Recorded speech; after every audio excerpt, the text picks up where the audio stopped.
I have a very touching interview that I hope enough people saw. And he also gave another interview today. This doctor, I think he works with Doctors Without Borders. He has a cry out there. All he's asking for is for the West to treat the Palestinians as humans. He doesn't condone the killings that occurred last week. He doesn't condone that at all. Of course not. Who does? But in the process, I think it was like 12 or 1300 Israelis got killed. Horrendous, terrible. That was done by terrorists. But in the process, Israelis has killed thousands of kids and parents. This guy here comes on TV and says, last night I lost 17 of my family members, bombed to death. They interviewed him today. That number is now up to 49. I want you to listen to this and then we'll take it on the other side. It is sad. Dr. Fady Joudah received tragic news this week from Gaza. He learned that 17 members of his family were killed in an Israeli airstrike.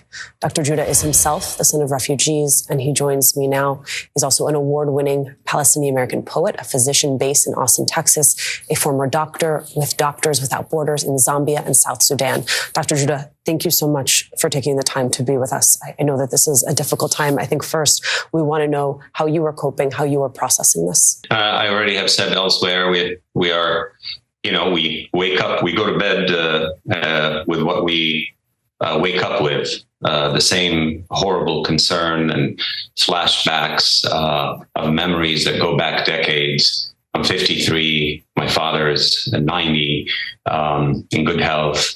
I have to ask you, why does a Palestinian such as myself appear on American TV only to represent the dead and the dying? When do Palestinians get to be a regular feature of the American consciousness and psyche so that we are people who can speak of life, of all aspects of life, not just a representation of death, dying, and absolute horror?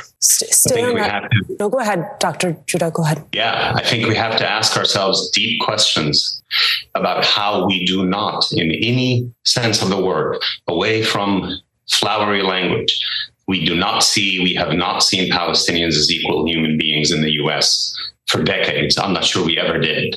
Starting from the point of equality of the humanity of the Palestinians anywhere. And they are not perfect people. No people are perfect, but everyone is equal. Just to accept that in the US, I think is unthinkable. And to imagine that to accept the equality of the humanity of Palestinians will actually solve so many problems. Common sense is uncommon, a shortcoming in all humans, but it is a particular problem of the language of power. We talk about siege, the Hamas, the war, the whatever. Nobody fought for 2 decades to lift the siege off of Gaza. Simple things. The children in Gaza, 40% of people in Gaza are children or adolescents. What future have they had for the last 20 years? What future for the next 20 years? What is the price of equating suffering?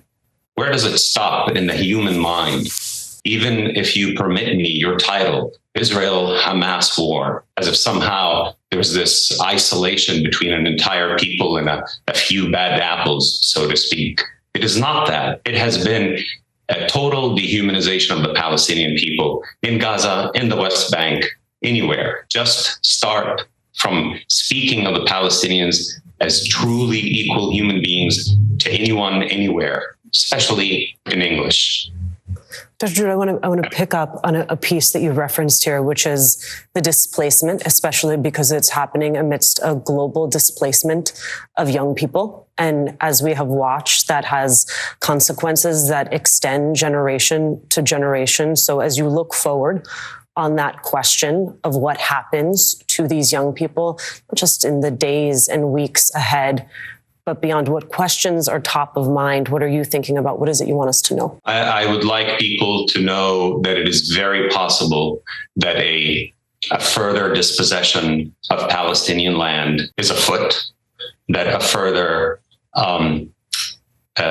displacement and removal of Palestinian people is afoot, that the possibility of those people having lived through horror for the last 20 years, who are, as you would, or I might, with my own children, not want to return to a place that has been utter destruction, is very possible.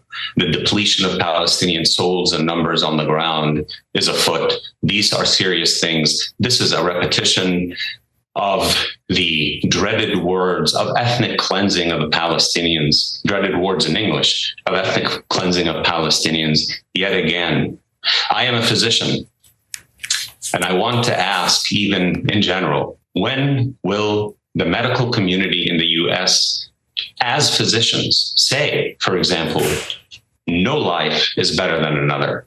You know, we have in medical schools and in institutions across the US declarations about this war that are not even both-sided, they're one-sided. But as a physician, I do not turn away from the poor, the uninsured,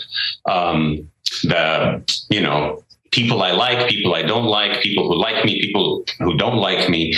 We uphold a level of impartiality and neutrality in the name of humanitarianism and humanity. And here we are, the largest, most wonderful medical system in the world, and we can't come up with a statement that says we are for all lives as equal.